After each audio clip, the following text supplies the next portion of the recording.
வணக்கம் மக்களே, மீண்டும் உங்களை சந்திப்பதில் பெருமகிழ்ச்சி. நியாயமாக இன்னைக்கு எந்த படத்துக்கு நான் ரிவ்யூ கொடுத்துருக்கணும், எப்போ கொடுத்துருக்கணும், எவ்வளோ சந்தோஷமாக கொடுத்துருக்கணும். அதே சென்சார் போர்டு நாசமா போயிருவீங்கடா. நல்லா இருப்பியாடா நீங்களாம். Pan India global star. இனி அந்த பட்டத்தை எவனாவது சொன்னீங்க.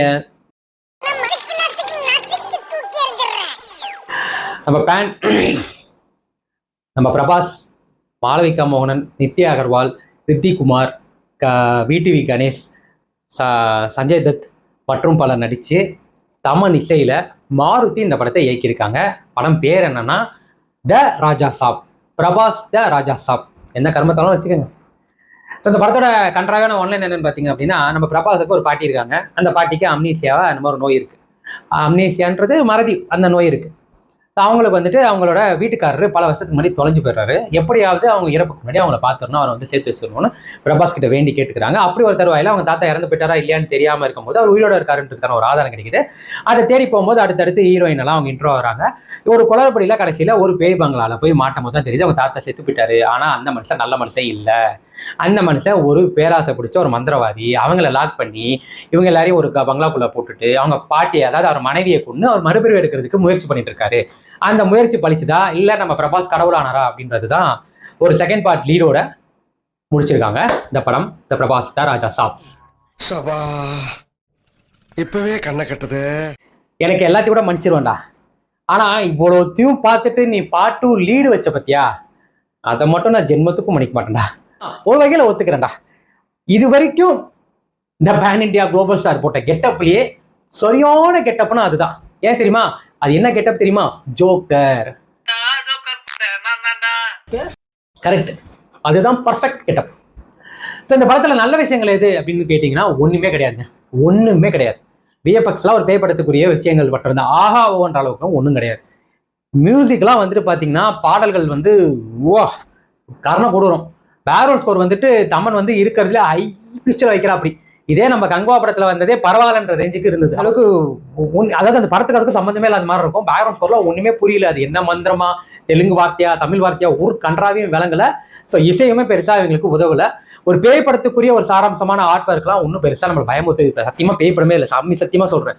அந்த டேரக்டர் கேட்கறோட நீ சத்தியம் பண்ணி சொல்லி நீ பேய் படம்னு இந்த படத்தை எடுத்தியான்னு. அந்த பேய் படத்துக்குரிய பாணியில எதுவுமே கிடையாது. உங்களுக்கு ஹாரர் எஃபெக்ட், பயம் அப்படிலாம் எதுவுமே இல்லை. இதெல்லாம் வந்துட்டு இப்போ இதுல காட்ட பேய்கள்லாம் வந்துட்டு நம்ம ஆளுங்க வந்து ஓடிடி தளத்திலே வந்து பார்த்து குழந்தைங்களே வந்து அதுல தான் வெளியே வந்துச்சு. அந்த அளவுக்கு தான் இதுல ஹாரர் எஃபெக்டே இருக்கும். மெயினா இந்த படத்துல 3 ஹீரோயின் இருக்காங்க. எதுக்கு இருக்காங்க? பிரபாஸ்க்கு எப்பெல்லாம் வந்து தொய்வடைகிறாரோ, இல்ல பிரபாஸை பார்த்து ரசிகர்கள் எப்பெல்லாம் தொய்வடைகிறாங்களோ அவங்கள குஷி பண்ண, அவங்கள உற்சாகப்படுத்த இந்த 3 ஹீரோயினை போட்டிருக்காங்க. நான் பெண்களை தப்பாவோ ஹீரோயினை தப்பாவோ சொல்லலை. இந்த படத்துல இவங்க தெலுங்கு படங்கள்ல ஹீரோயின் போடுற கான்செப்டே இந்த கர்மாந்திரம் தான் சொல்றேன். எதுக்கு 3 ஹீரோயின்? முதல்ல என்ன கர்மாந்திரத்துக்கு 3 ஹீரோயின்? அந்த 3 பேருக்கு என்ன பிளாட் இருக்கு? ஒரு டேஷுமே கிடையாது. அரண்மனையில சுந்தர் சி சாப் வந்து 3 ஹீரோயினை போட்டா இந்த அடி அடிக்கிறாங்க. எதுக்கு 3 ஹீரோயின் தெரியல. கிளாமருக்கு தான் யூஸ் பண்றாரு. இவனுங்க போட்டதே அதுக்கு தான். அதாவது ஒரு மலை உச்சியில இருந்து ஏறி பார்ப்பாங்க. ஓகேவா? மலை உச்சியில இருந்து பாக்குறாங்க. அப்ப அந்த மலை ஏறி தானே வரணும். ஒரு மலையேற்றத்துல ஒரு ஹீரோயினுக்கு என்னடா ட்ரெஸ் கொடுக்கலாம்? ஒரு ஜீனு, ஒரு டிஷர்ட், ஒரு 3/4, ஒரு ட்ரௌசரு, ஒரு டிஷர்ட், அந்த மாதிரி தான் கொடுக்கலாம்ல. இவங்க எல்லாம் அந்த மாதிரி தான் வந்திருப்பாங்க. ஒரு டிரான்ஸ்பரண்ட் சாரி கட்டிட்டு ஏற விட்டுருப்பாங்க மாளவிகாவே. என்னதான் லாஜிக் இது? உங்க கவர்ச்சி தளத்துக்கு ஒரு அளவே இல்லையா? இஷ்டத்துக்கு எதையாவது ஒன்று போடணும். அதாவது அவ்வளோ பேய் இது வந்து பயமுறுத்தி மொத்த பேரும் பயந்து போய் ஒரு இடத்துல ஒளிஞ்சிருப்பாங்க. பார்த்தா ஹீரோயின் மாளவிகா காரணம் வந்து பார்த்தா அந்த அம்மா முழுசா நினைஞ்சு அந்த இடத்துல வந்து கேட்ட மூட மாத்துறாங்களா? யார் மூடடா?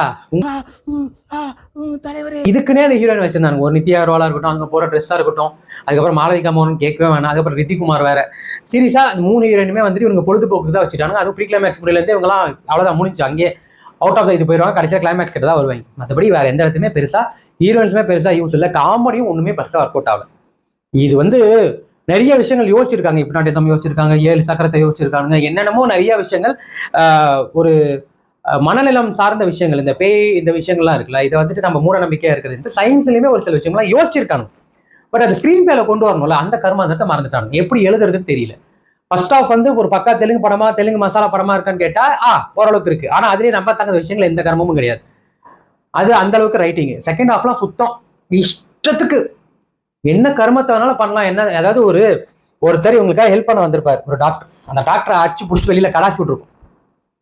அவரை வந்து கூட்டிட்டு வந்த, அதாவது 3 ஹீரோயின்ல ஒரு நித்யா அகர்வால் தான் கூட்டிட்டு வருவாங்க. நித்யா அகர்வால் வந்து இவர்கிட்ட பரவாயில்ல அவர் வந்து இப்படி மாதிரி ஆயிடுச்சு நினைச்சா வருத்தமா இருக்கு. பரவாயில்ல அவர் உயிரோட விட்டுச்சு நீ ஃபீல் பண்ணோன்னே எனக்கு உன் கூட இருக்கிறத நினைச்சு சந்தோஷப்படுறதா இல்லை உங்க தாத்தா கிட்ட மாட்டேன்னு நினைச்சு வருத்தப்படுறதா ரெண்டு ரொமான்ஸ் பண்ணிருப்பேன். ஏய் உங்களை காப்பாற்ற வந்த மனுஷா காணாம போயிட்டான்டா, நீங்க என்னடா மனசாட்சி இல்லாம ரொமான்ஸ் பண்றீங்கன்ற மாதிரி இருக்கும். இஷ்டத்துக்கு எதுக்கு நடக்குது ஏன் நடக்குது என்ன கர்மமே தெரியாது அந்த அளவுக்கு வந்து இஷ்டத்துக்கு ஒரு ஒரு சீரியஸா எனக்கு அந்த பீரியாடிக் மூவிலாம் சைட்லாம் போவோம். அபிராமிலாம் நடிச்சிருப்பாங்க. எனக்கு உண்மையில ரொம்ப வருத்தமா இருந்தது அந்த கேரக்டர் ஏன் பண்ணாங்க.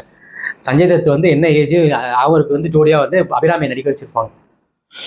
ஸோ இது எதுவுமே ரைட்டிங்கா இருக்கட்டும், மியூசிக்கா இருக்கட்டும், டெக்னிக்கல் ஒர்க்கா இருக்கட்டும், எல்லாமே சொத்தப்பலா ஃபைனலி லாஸ்டாக தான் வந்தாரு நம்ம பிரபாஸ். ஐயா உங்ககிட்ட நான் தரம் தாழ்ந்து கேட்டுக்கிறேன். நடிக்கிறதுக்கு விருப்பம் இருந்தா பழைய மாதிரி பக்கா தெலுங்கு மசாலா படங்கள் மட்டும் நீங்க பேன் இண்டியாவும் மறந்துடுங்க. நீங்க பேன் இண்டியா ஸ்டாரே கிடையாது, நீங்க தெலுங்கு ஹீரோ. உங்களுக்கு இந்த பேன் இண்டியா ஸ்டார்னு கொடுத்த அந்த டைட்டில் கொடுத்த மகராசன் மகேஷ் பாபு டைரக்ட் பண்ண போயிட்டார். உங்ககிட்ட அந்த அந்த இதுவே கிடையாது சரியா, உங்ககிட்ட அந்த ஜோஷ் கிடையாது. நீங்க ஒரு பேன் இண்டியா ஸ்டார் கிடையாது, நீங்க ஒரு குளோபல் ஸ்டார் கிடையாது. நீங்க இது வரைக்கும் உங்கள் படங்கள் வந்து ஓரளவுக்கு புஷ் பண்ணிச்சுன்னா அதுக்கு முழுக்க முழுக்க காரணம் உங்களை வச்சு இயக்குனர்களால மட்டும்தான். உங்களோட கெப்பாசிட்டி என்னன்றது இந்த படத்துல தெரிஞ்சிச்சு, பள்ளிச்சிருச்சு. இதுக்கு முன்னாடி படங்களுமே காப்பாற்றப்பட்டது ஒன்று இயக்குனராக இருக்கும், இல்லை மற்ற கதாபாத்திரங்களா இருக்கும், இல்லை வேற ஏதாவது ஒரு சாராம்சமா இருக்கும். இந்த படம் முழுக்க முழுக்க உங்களை நம்பி மட்டுமே எடுக்கப்பட்ட படம். என்ன நிலைமை பள்ளிச்சிருச்சு. படம் முழுக்க மனுஷன் சாப்பிட்டாரா இல்லையா தூங்கினாரா இல்லையானே தெரியலங்க. தேமேன்னு இருப்பாருங்க. இப்படியே ஹீரோயினோட ரொமான்ஸ் பண்ணும்போது எப்படி, பார்த்து பயப்படும் போது எப்படி, அதை ஃபைட் பண்ணும்போது கூட அது ஸ்லோ மோஷன் வச்சாங்க. ஏன்னா இவர் அடிக்கும் போது இப்படி அடிப்பார் போல, அதுவே ஸ்லோ மோஷனாக தான் இருக்கும் போல. இந்நேரமும் இருக்காரு. ஒரு ஹீரோனா ஒரு எனர்ஜி வேணாமையா, என்னையா நீ இப்படி இருக்க அப்படின்ற மாதிரி இருக்கும். அந்த அந்த டைம்ல சம்பளம் தொத்திக்குது படத்துல, எக்ஸாஸ்ட் ஆயிடுது. படம் முடிச்சுட்டு எனக்கு எப்படி தெரியுமா இருந்தது, இந்த ஒரு படம் நடிச்சாரு ராமர் படம், பேர் கூட மறந்துடுச்சு எனக்கு சீரியஸாவே. அது பேர் மறந்துட்டேன் நான். ஒரு ராமரா நடிச்சு ஒரு காவியத்தை எடுத்து வச்சிருந்தாங்க. அந்த படமே பெட்டர்னு யோசிக்க வச்சிட்டாங்க. அந்த அளவுக்கு அந்த படத்துல பேக்ரவுண்ட் ஸ்கோர் நல்லா இருக்கும் சீரியஸா. ஆனா இதுல எதுவுமே தமன் தான் இசையா அப்படின்ற ரேஞ்சுக்கு இருந்தது. எனக்கு எதுவுமே மீல்ஸ்ல ஓரமா வைக்கிற ஊர்காவது நல்லா இருக்கும்ல, அந்த கர்மா கூட இங்க நல்லா இல்லைன்ற ரேஞ்சுக்கு தான் இந்த படம். ஃபுல் மீல்ஸ்லயும் மட்டமான டிஷ்ஷஸ் எல்லாம் அவ்வளவுதான். பரிமாறப்பட்டது அத்தனையுமே அந்த அளவுக்கு தான் இருந்தது. தயவு செய்து இந்த படம் வந்து நீங்க தமிழ்ல பாக்குறதா இருந்தாலும் சரி, தெலுங்குல பாக்குறதா இருந்தாலும் சரி, தயவு செய்து தவிர்த்துருங்க. இது வந்து குப்பைக்கு ட்ராஷ்க்கு ஈடான ஒரு படம் தான். இவ்வளவு பெரிய ஸ்டார், இவ்வளவு பெரிய ஒரு பட்ஜெட் இருக்கு, வேற வச்சு படம் வைக்கிறதுக்கு இத்தனை இயக்குனர்கள், இவ்வளவு தயாரிப்பாளர்கள் தயாரா இருக்கும்போது இந்த மாதிரி ஒரு குப்பை மாதிரி தான் கதையோட செலக்ட் பண்ண முடியும்னா என்ன மாதிரி ஹீரோ வரலாம்? நம்ம ஊர்ல ஒரு 3ஆம் நிலை 4ஆம் நிலை ஹீரோ கூட இந்த மாதிரி படங்கள் எடுக்க யோசிப்பாங்க. என்ன கதைடா இது, என்ன கேவலம்டா அது. அப்பேற்பட்ட மனித தெலுங்குல pan India star, global star, எங்களுக்கு இவ்வளோ பெரிய மார்க்கெட் இருக்கு. அதெல்லாம் ஒண்ணுமே நீங்களே ஏற்படுத்திக்கிட்ட ஒரு பிரம்ம ஒரு பைத்தியகாரத்தனம். நீங்க வந்து ஹிப்னாட்டிசம்ல இருக்கீங்க. அதை முதல்ல வெளில வாங்க. நீங்க அந்த உலகத்துக்கு வெளில வாங்க. நம்ம யாரு, நம்மளுக்கு என்ன வரும், நம்மளோட கெப்பாசிட்டி என்ன, நம்மளோட கேப்பபிலிட்டி என்ன, நம்மளோட லெவல் என்ன, அந்த லெவலுக்கு வாங்க பிரபாஸாக. ஸோ ஓவராலாக எனக்கு இந்த படம் வந்து ஒரு ஃபர்ஸ்ட் எக்ஸ்பீரியன்ஸ். இதை விட ஒரு மட்டமான படம் இந்த வருஷத்துல வந்துருச்சுன்னா நான் உங்களுக்கு வந்து ட்ரீட் வைக்கிறேன். அந்த மாதிரி தான் இருந்தது அந்த படம். என்னோட கேவலம் இந்த வருஷத்தை நான் முதல்ல பார்த்த படம் இந்த கேவலம் தான். போயிடாதீங்க. ஓடிடியில் வந்தால் ஓட்டி பாருங்க, அவ்வளவுதான் லாய்க்கு. மற்றபடி த்ராஷ் தான் அந்த படம். படத்துக்கு மார்க்கெல்லாம் தயவு செய்து கேட்காதீங்க. மகா மட்டமான குப்பைக்கு மார்க்கெல்லாம் போட முடியாது. இது ஒரு மகா மட்டமான குப்பை தான். தெலுங்கா இருந்தாலும் தமிழா இருந்தாலும் எல்லாத்துலேயுமே ஒரு மகா மட்டமான குப்பை தான். தவிர்த்திருங்கள். சாதாரண மக்களை மீண்டும் அடுத்தவரை வேற நல்ல திரைப்படம், வேற நல்ல மனுஷன், வேற முன்னோர் சந்திக்கிறேன். விஜய் கிராதகன் இது நம்ம ஷோ ட்ரெயில இருந்து போச்சு.